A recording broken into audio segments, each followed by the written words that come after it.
ang ama na si Kwan ay pinagmaneho ang kanyang anak papunta sa isang tindahan ng mga damit sa Knightsbridge, London. Iginiit ng dalaga na mauuna na siya upang makuha niya na kaagad ang dress, habang ang kanyang ama naman na si Kwan ay ipaparada ang sasakyan. Habang nagpapark si Kwan, isang malaking pagsabog ang naganap na agad na ikinasugat ng lahat ng nasa paligid kabilang na si Kwan. Nang magkamalay, narealize ni Kwan na nanggaling ang pagsabog mula sa tindahan ng mga damit. Lumipat ang eksena sa isang opisina, kung saan nakatanggap ng tawag ang isang empleyado mula sa grupo ng Authentic IRA, at sinabing sila ang may pananagutan sa naganap na pambobomba. Matapos makuha ang impormasyon, agad itong ipinaalam ng empleyado sa kanyang amo, at inutusan ng lalaki ang kanyang mga staff na imbestigahan ang sitwasyon. Pagkatapos, kinuna ng isang photographer ang bawat taong nasugatan sa pambobomba, maliban kay Kwan na hawak ang kanyang patay na anak na babae. Sa sumunod na eksena, makikita ang mga terorista na nanonood ng balita ng pambobomba sa kanilang telebisyon. Isang lalaki ang pumasok at tinanong ang ibang mga kagrupo tungkol sa bilang ng mga taong napatay niya. Sa sumunod na araw, isang lalaking nagngangalang Liam ang nagising sa tabi ng kanyang kabit sa Belfast, Ireland. Nagulat siya nang makita ang mga mensahe sa kanyang telepono tungkol sa kamakailang pambobomba, at ang masama pa, nakatanggap din siya ng tawag mula sa kanyang asawa na si Mary. Nang sagutin ni Liam ang tawag, agad siyang tinanong ng kanyang asawa kung nasaan siya, ngunit nagsinungaling si Liam na nasa isa siyang meeting. Sa sumunod na eksena, pumunta si Kwan sa silid ng kanyang yumaong anak. Naglakad siya sa silid, at tiningnan ang mga gamit ng kanyang yumaong anak na babae. Samantala, agad na pumunta si Liam sa isang meeting. Habang naglalakad, isang babae ang tumawag sa kanya at nagtanong tungkol sa sitwasyon. Sinabi ni Liam na ang posibleng solusyon para dito ay palayain ang mga political prisoners na miyembro ng IRA. Nang matapos ang tawag, hinarap ni Liam ang mga miyembro ng IRA board at sinabing hindi nila kasalanan ang pagsabog. Kanya ding pinaalam na isang grupong nagpakilalang Authentic IRA ang nag-ooperate sa likod nila. Lumalabas na si Liam at ang ibang taong nandito ay ang totoong grupo ng IRA. Tinapos ni Liam ang meeting at sinabing gusto niyang i-check ang bawat bagay upang matrace nila ang bomber. Pagkatapos, ang counter-terrorist na tinatawag na SO-15 ay makikitang sinusubaybayan na ang mga bomber, at mabilis nilang nakuha ang plate number ng motor na ginamit ng nambomba. Gayunpaman, nakatanggap sila ng tawag hinggil sa pagbalik ng isang inchik sa gusali. Ito ay si Kwan, at araw-araw siyang bumabalik simula nang mamatay ang kanyang anak. Dahil dito, personal na nakipag-usap si Chief Bromley kay Kwan tungkol sa sitwasyon.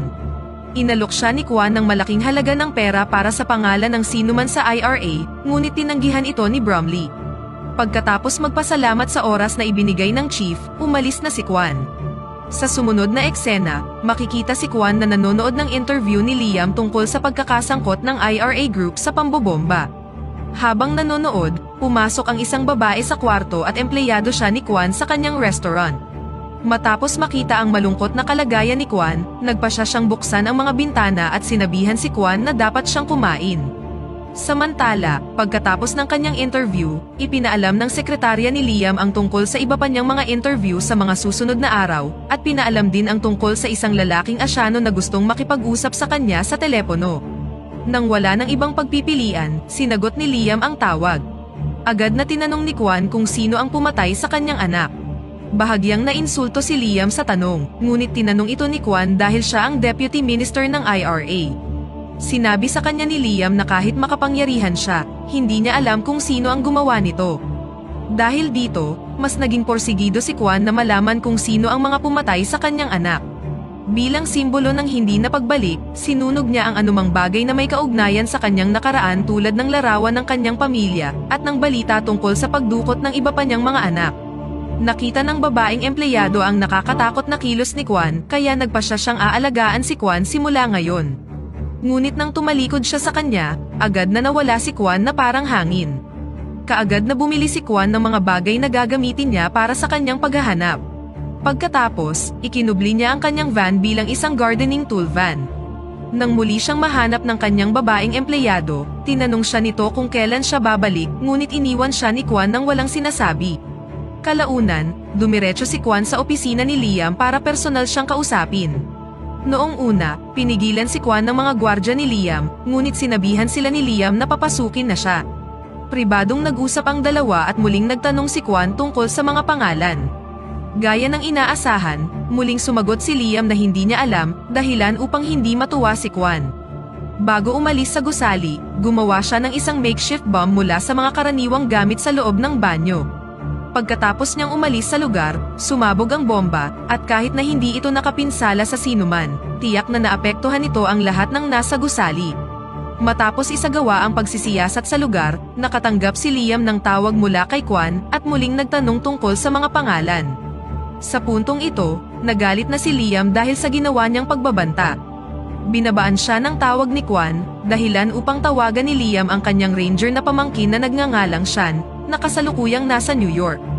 Pagkatapos, nirentahan ni Kwan ang isang malapit na apartment kung saan agad siyang lumikha ng isa pang malademonyong concoction. Sa sumunod na eksena, papaalis na sa parking lot ang dalawa sa mga tauhan ni Liam nang mapansin ng isa sa kanila na wired ang sasakyan ng pampasabog. Dahil dito, na-trace nila ang lokasyon ni Kwan at agad silang pumunta sa kanyang apartment.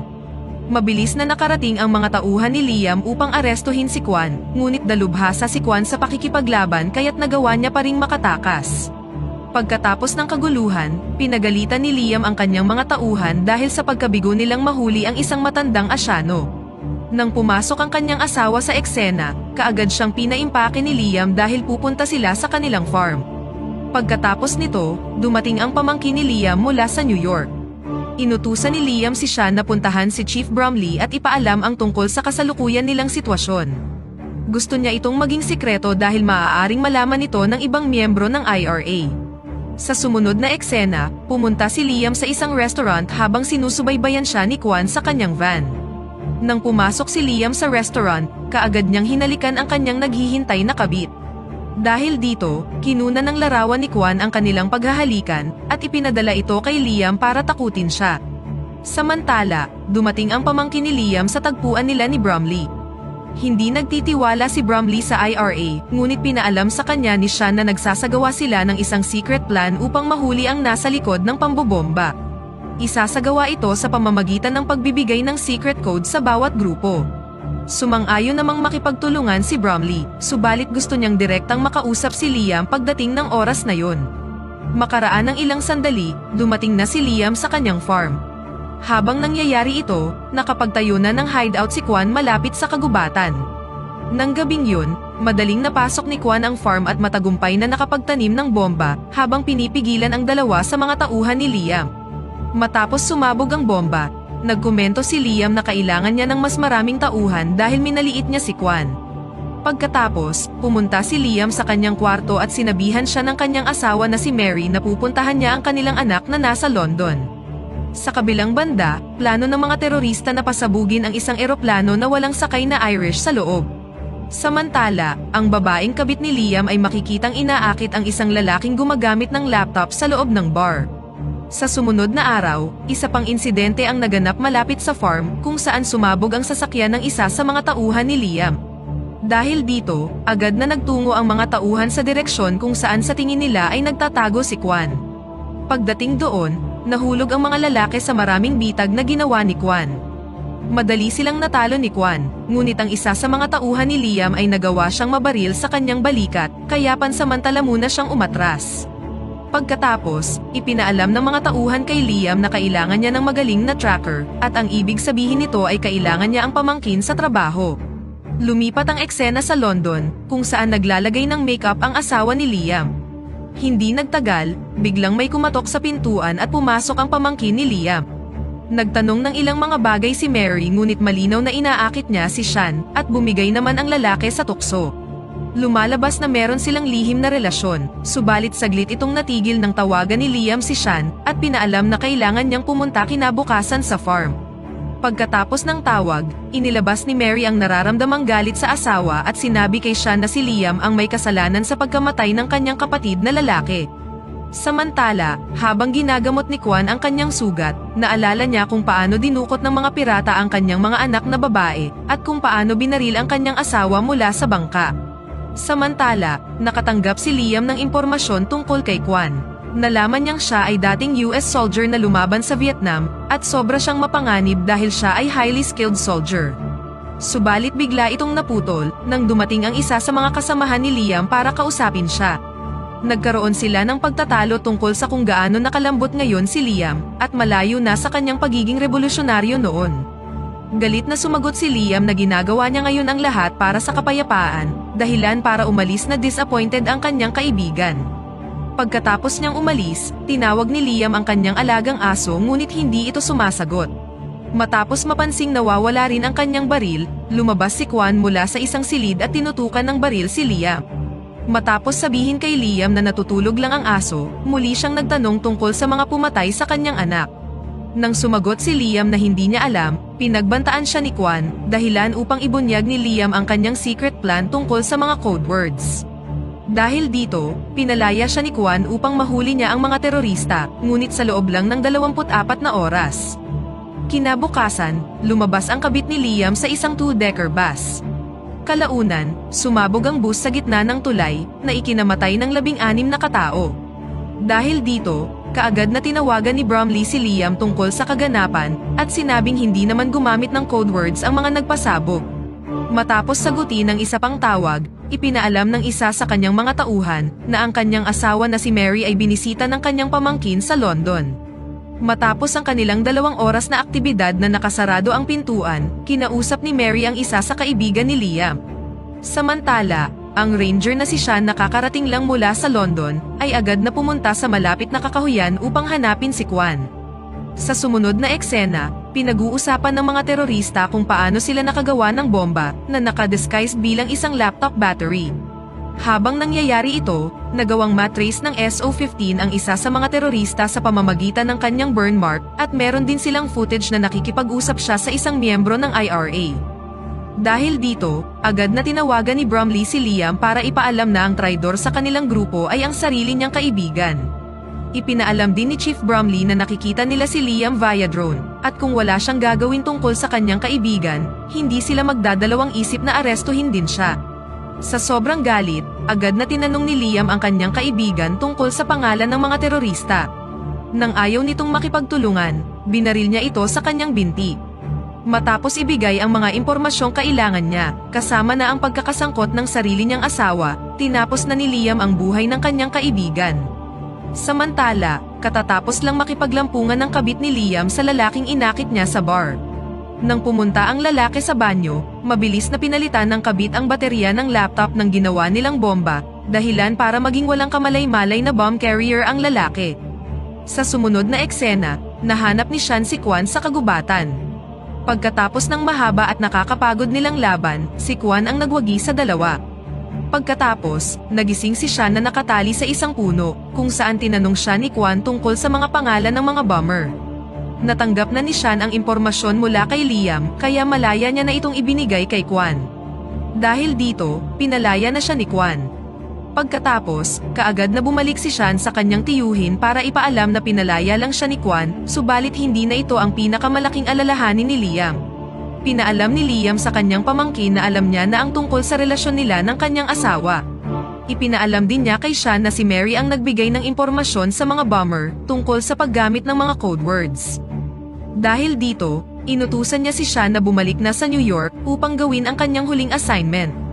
Samantala sa London, pinalibutan ng SO-15 ang gusali kung saan naninirahan ang mga terorista. Ngunit bago pa sila makagawa ng anuman, nagawang makalusot ni Kwan sa silid habang nagkukunwari bilang isang mekaniko. Matapos matuklasan ng mga terorista ang kanyang rifle, sumiklab ang isang laban sa pagitan nila. Nagawang mapatay ni Kwan ang lahat ng terorista ng mag-isa, maliban sa kabit ni Liam. Pagkatapos tumakas ni Kwan, pumasok na ang counter-terrorist sa silid at naabutang patay na ang karamihan sa mga bomber. Pagkatapos, pilit nilang kinuha ang impormasyon tungkol sa bomba mula sa nakaligtas na babae. Dahil dito, agad nilang ipinaalam sa airport ang tungkol sa bombang nakalagay sa laptop. Sa kabutihang palad, nagawa nilang maitapon ang bomba at naiwasan ang pagkamatay ng maraming tao sa proseso. Samantala, si Kwan ngayon ay isa ng wanted na lalaki. Sa kabilang banda, nakatanggap si Liam ng isang tawag sa telepono at ipinaalam na dahil tumulong siya sa pagpigil ng mga terorista, siya ngayon ay nasa buong serbisyo na ng British government. Samantala, ang asawa ni Liam na si Mary ay binaril ng kanyang pamangkin at kasintahan. Pagdating ni Liam sa kanyang hotel, hinarap siya ni Kwan at pinilit na i-post ang larawan ng paghahalikan nila ng kanyang kabit sa social media. Dahil dito, siguradong babagsak ang career ni Liam dahil malalaman ng lahat na konektado siya sa isang terorista. Kalaunan, bumalik na si Kwan sa kanyang restaurant, at nang makita ito ng mga pulis, ipinaalam nila kay Chief Bromley ang tungkol sa pagbabalik ng asyanong lalaki. Ngunit sinabihan ni Bromley ang kanyang mga tauhan na hindi nila siya dapat arestuhin bilang pasasalamat sa kanyang tulong. Sa katapusan ng pelikula, masayang hinalikan ng babaeng empleyado si Kwan para sa kanyang pagbabalik.